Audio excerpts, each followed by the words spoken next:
Hi friends, നമ്മളൊരു video ചെയ്തിട്ട് ഒരുപാട് നാളായല്ലേ? അതിന്റെ ഒരു സന്തോഷം ഉണ്ടെങ്കിൽ പോലും ഇന്ന് സംസാരിക്കുന്ന വിഷയം ഒട്ടും സുഖകരമായതോ സന്തോഷകരമായതോ അല്ല.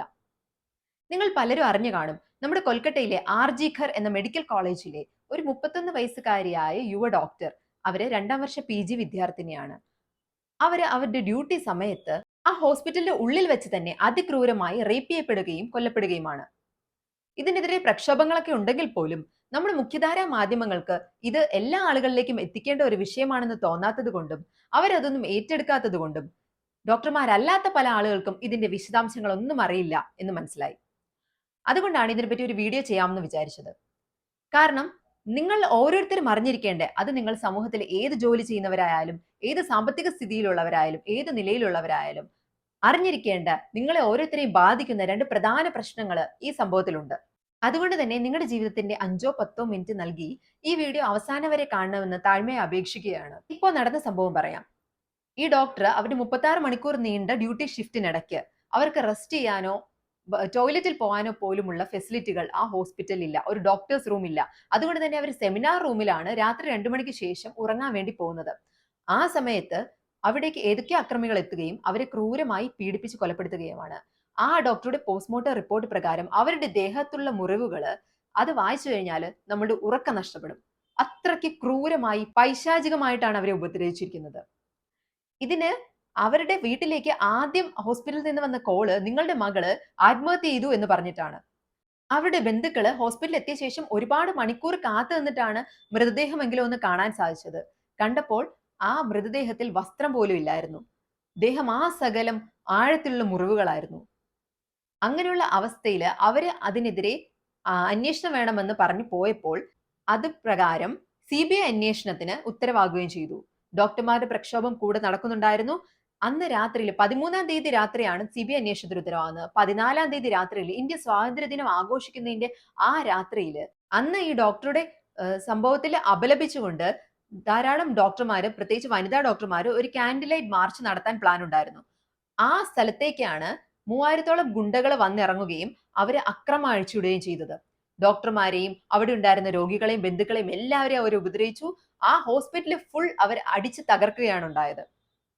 ഹോസ്പിറ്റലിലെ എമർജൻസി ഡിപ്പാർട്ട്മെന്റ് ഈ ഡോക്ടറുടെ മൃതദേഹം കിട്ടിയിരുന്ന സ്ഥലങ്ങൾ എല്ലാം നശിപ്പിക്കപ്പെട്ടു. അതോടെ തെളിവുകൾ നശിച്ചു കാണണം. ഇങ്ങനെയുള്ള ഈ സംഭവം, ഇത്രയും നിയമത്തെ എടുത്ത് കയ്യിൽ അമ്മാനമാടുന്ന ഒരു അക്രമം നമ്മുടെ ഇപ്പൊ ബംഗ്ലാദേശിലൊക്കെ കണ്ടതുപോലത്തെ ഒരു സംഭവം ഇന്ത്യയിൽ ഈ അടുത്തൊന്നും ഉണ്ടായിട്ടില്ല. നിങ്ങൾക്കറിയാമോ, നമ്മുടെ നാഷണൽ ക്രൈം റെക്കോർഡ്സ് ബ്യൂറോയുടെ കണക്കുകൾ പ്രകാരം ഇന്ത്യയില് 2022 തന്നെ 90ഓളം റേപ്പ് കേസുകളാണ് ഒരു ദിവസം നടക്കുന്നതായി റിപ്പോർട്ട് ചെയ്യപ്പെട്ടിട്ടുള്ളത്. ഇന്ത്യയിലെ പോലത്തെ ഒരു സാഹചര്യത്തിൽ നമ്മുടെ നാട്ടിൽ എങ്ങനെയാണ്, ഒരു റേപ്പ് നടന്നു കഴിഞ്ഞാൽ അല്ലെങ്കിൽ എന്തെങ്കിലും തരത്തിലുള്ള ഒരു കുറ്റകൃത്യം നടന്നു കഴിഞ്ഞാൽ വിക്ടിം ബ്ലെയിമിംഗ് ആണ് ഏറ്റവും ആദ്യം നടക്കുക. ആ പെൺകുട്ടി അങ്ങനെ ചെയ്തത് കൊണ്ടല്ലേ, അവൾ ആ ഡ്രസ് ഇട്ടത് കൊണ്ടല്ലേ, അവൾ രാത്രിയിൽ ഇറങ്ങി നടന്നുകൊണ്ടല്ലേ, ഒറ്റയ്ക്ക് പോയത് കൊണ്ടല്ലേ അങ്ങനെ സംഭവിച്ചത് എന്നാണ് നമ്മൾ ചോദിക്കുക. അങ്ങനെയുള്ള ഒരു സ്ഥലത്ത് എത്രത്തോളം റേപ്പ് കേസുകൾ തന്നെ റിപ്പോർട്ട് ചെയ്യപ്പെടാൻ സാധ്യതയുണ്ട് എന്ന് നിങ്ങൾ ആലോചിക്കണം. അപ്പോൾ യഥാർത്ഥ കണക്കുകൾ ഇതിന്റെ എത്രയോ ഇരട്ടിയായിരിക്കും. പിന്നെ രണ്ടാമത്തെ കാര്യം, റേപ്പ് എന്ന് പറയുന്നത് ലൈംഗിക അതിക്രമത്തിന്റെ അങ്ങേയറ്റം മാത്രമാണ്. അതിനു മുൻപ് തന്നെ എത്രത്തോളം മറ്റു തരത്തിലുള്ള ലൈംഗിക അതിക്രമങ്ങൾ നമ്മുടെ നാട്ടിൽ നടക്കുന്നുണ്ട്, അതിൽ എത്ര തന്നെ പോലീസിൽ റിപ്പോർട്ട് ചെയ്യപ്പെടുന്നുണ്ട്. നമുക്ക് ഈ റേപ്പ് കൾച്ചർ എവിടെ നിന്നാണ് വരുന്നത്? അതായത് ഒരു സ്ത്രീ തന്റെ ഇഷ്ടത്തിന് വഴങ്ങിയില്ലെങ്കിൽ അവരെ ആക്രമിച്ചിട്ടാണെങ്കിലും അതിന് വിധേയരാക്കാം എന്ന് ഈ കുറ്റകൃത്യം ചെയ്യുന്ന ആളുകൾക്ക് എങ്ങനെയാണ് തോന്നുന്നത്? ആ ധാർഷ്ട്യം അവർക്ക് എവിടെ നിന്നാണ് കിട്ടുന്നത്? അത് സ്ത്രീ പുരുഷനെക്കാളും താഴ്ന്നവരാണ് എന്ന പൊതുബോധത്തിൽ നിന്നാണ് എന്ന് പറയേണ്ടി വരും. ആ പാട്രിയാർക്കിൽ നിന്നാണ് ഇതുണ്ടാവുന്നത്. അത് തുടങ്ങുന്നതോ നമ്മുടെ ഓരോരുത്തരുടെയും വീട്ടിൽ തന്നെയാണ്. പണ്ടൊരിക്കലും റിമ കല്ലിങ്കൽ മീൻ വറുത്ത് പങ്കുവെക്കുന്നതിനെ കുറിച്ചുള്ള ഡിസ്ക്രിമിനേഷനെ പറ്റി പറഞ്ഞപ്പോ അതിന് ഒരുപാട് ട്രോളുകൾ ഉണ്ടായി. അതുപോലെ ഗൗരിലക്ഷ്മിയുടെ ഈയിടയ്ക്ക് ഉള്ള ഒരു പാട്ടിനെ പറ്റി. നമ്മുടെ നാടിന്റെ അവസ്ഥ എന്താണ്? പീഡന വീരന്മാര് ജയിലിൽ നിന്ന് ഇറങ്ങുമ്പോൾ അവരെ മാലയിട്ട് സ്വീകരണം.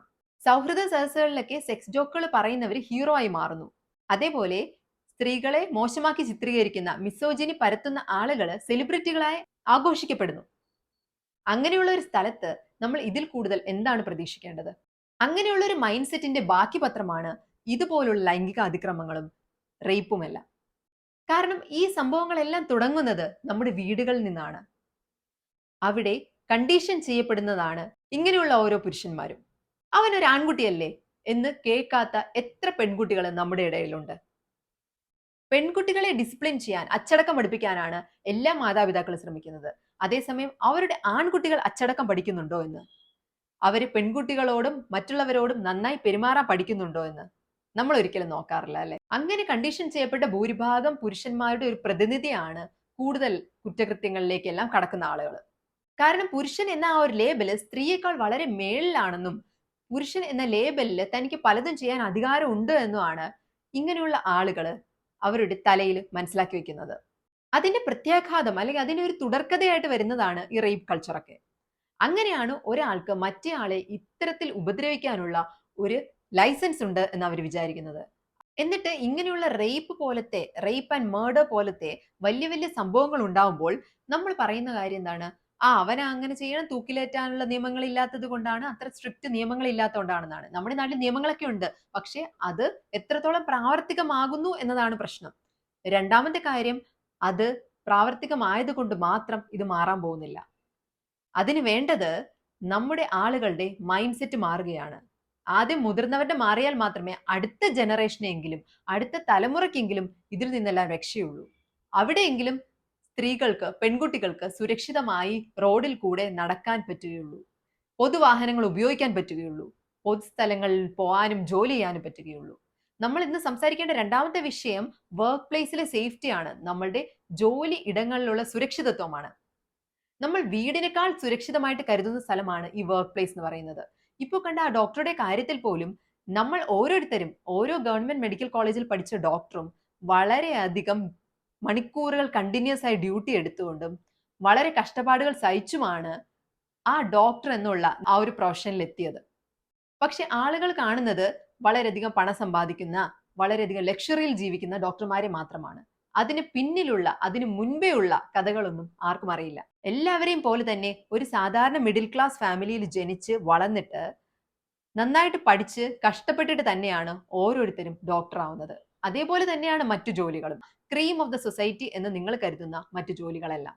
അപ്പോൾ നമ്മൾ ഓരോരുത്തരും നമ്മുടെ റെസിഡൻസി സമയത്ത്, MBBSന്റെ സമയത്തും PG ചെയ്യുന്ന സമയത്തുമെല്ലാം ഇതേപോലെ തന്നെ ഓരോ വാർഡുകളിലും വരാന്തകളിലും ബെഞ്ചുകളിലും ക്യാൻറ്റീന്റെ സൈഡുകളിലും എല്ലാം കിടന്ന് രാത്രിയിൽ 1-2 മണിക്കൂർ റെസ്റ്റ് ചെയ്യാൻ കിട്ടുമ്പോൾ അത് മാത്രമാണ് നമുക്ക് വിശ്രമിക്കാനുള്ള സ്ഥലം. അങ്ങനെയുള്ള സ്ഥലങ്ങളിലെല്ലാം നമ്മൾ കിടന്ന് ഉറങ്ങുമ്പോൾ പോലും നമ്മൾ സമാധാനമായിട്ടിരിക്കുന്ന എന്തുകൊണ്ടാണ്? ഈ ഹോസ്പിറ്റൽ ഒരു ദേവാലയം പോലെയാണ്, ഇവിടെ നമ്മളെ ഉപദ്രവിക്കാൻ ആരും വരില്ല, ഇവിടെ നമ്മൾ സുരക്ഷിതരാണ് എന്നുള്ളൊരു വിശ്വാസം കൊണ്ടല്ലേ? ആ വിശ്വാസമാണ് ഇങ്ങനെയുള്ള സംഭവങ്ങൾ വരുമ്പോൾ തകരുന്നത്. ഇതേപോലെ തന്നെയാണ് ഏതൊരു ജോലി സ്ഥലത്തുമുള്ള കാര്യം. അവിടെയെല്ലാം ഒരു മിനിമം സേഫ്റ്റി എല്ലാ ആളുകൾക്കും, സ്ത്രീകൾക്ക് മാത്രമല്ല പുരുഷന്മാർക്കും എല്ലാ തരത്തിലുള്ള ജെൻഡറിലുള്ള ആളുകൾക്കും അത്യാവശ്യമാണ്. അത് എൻഷുർ ചെയ്യാൻ പറ്റുന്നില്ലെങ്കിൽ നമ്മൾ അതിനെതിരെ പ്രതികരിച്ചല്ലേ പറ്റൂ. അതുകൊണ്ടാണ് ഈ വിഷയം എല്ലാവരിലേക്കും എത്തേണ്ടതായത്. ഈ ഡോക്ടർ ആക്രമിക്കപ്പെട്ടത് റോഡിൽ കൂടെ നടന്നു പോകുമ്പോഴല്ല, അവരുടെ ജോലി സ്ഥലത്ത് ജോലി ചെയ്യുന്നതിന്റെ ഇടയ്ക്കാണ്. നമ്മൾ വീടിനേക്കാളും ഏറ്റവും സുരക്ഷിതം എന്ന് വിചാരിക്കുന്ന ഒരു സ്ഥലമല്ലേ നമ്മുടെ ജോലിയിടം.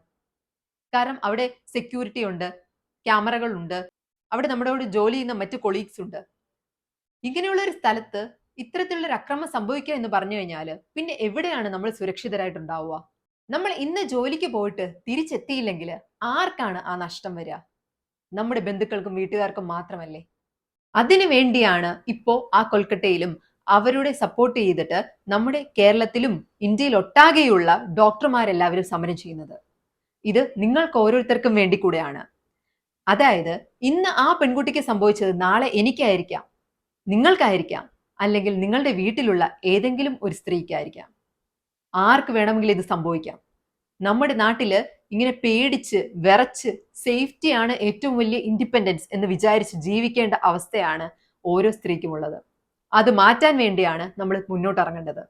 അതുകൊണ്ട് ദയവ് ചെയ്ത് ഈ സംഭവത്തെക്കുറിച്ചുള്ള വിശദ വിവരങ്ങൾ, ഈ വീഡിയോയും ഇത് സംബന്ധിച്ച മറ്റ് വീഡിയോകളും നിങ്ങൾക്ക് അറിയാവുന്ന ആളുകൾക്ക് ഷെയർ ചെയ്ത് കൊടുക്കുക. അതേപോലെ തന്നെ ഇതില് പേരൻസ് ആയിട്ടുള്ളവരോട്, അച്ഛനമ്മമാരായിട്ടുള്ളവരോട് എനിക്ക് അപേക്ഷിക്കാൻ ഒരേ ഒരു കാര്യം മാത്രമേ ഉള്ളൂ. നിങ്ങളുടെ ആൺകുട്ടികളെ നന്നായിട്ട് വളർത്തുക. ഞാൻ 2 ആൺകുട്ടികളുടെ അമ്മയാണ്. ആ ഉത്തരവാദിത്തം ഏറ്റെടുത്തുകൊണ്ട് തന്നെയാണ് പറയുന്നത്. നമ്മൾ പെൺകുട്ടികളെ അച്ചടക്കം പഠിപ്പിക്കുന്നതിനേക്കാൾ കൂടുതൽ പഠിപ്പിക്കേണ്ടത് ആൺകുട്ടികളെയാണ്. നമ്മളെ പോലെ തന്നെ മറ്റെല്ലാ മനുഷ്യർക്കും സന്തോഷമായിട്ട് ഇവിടെ ജീവിക്കാനുള്ള അവകാശമുണ്ടെന്ന് അവരെ മനസ്സിലാക്കുക. അത് സ്ത്രീ ആയാലും പുരുഷനായാലും ട്രാൻസ്ജെൻഡർ ആയാലും ഏതൊരു കാസ്റ്റിലോ റിലീജിയനിലോ പെട്ട ആളായാലും ഏത് മതസ്ഥരായാലും ഏത് വിശ്വാസങ്ങളുള്ള ആളായാലും അവരെ ബഹുമാനിക്കാൻ പഠിപ്പിക്കുക. അടുത്ത തലമുറയ്ക്കെങ്കിലും സമാധാനമായിട്ട് ജീവിക്കണമെങ്കിൽ ഇത് മാത്രമാണ് ഒരു പോംവഴി. അത് മാത്രമാണ് ഒരു പ്രതീക്ഷ. നിങ്ങളുടെ മക്കൾ നന്നായിട്ട് പഠിക്കുന്നതും നന്നായിട്ട് ആർട്സിലും സ്പോർട്സിലും എല്ലാം മിടുക്കന്മാരാവുന്നതിനേക്കാളും എല്ലാം പ്രധാനപ്പെട്ടതാണ് ഈ ഒരു കാര്യം എന്നാണ് ഞാൻ വിചാരിക്കുന്നത്. അവരെ നല്ല മനുഷ്യരായിട്ട് വളർത്താൻ ശ്രമിക്കുക. ഈ വീഡിയോ മാക്സിമം ആളുകളിലേക്ക് ഷെയർ ചെയ്യുക. വീഡിയോ കണ്ടതിന് ഒരുപാട് നന്ദി. Thank you.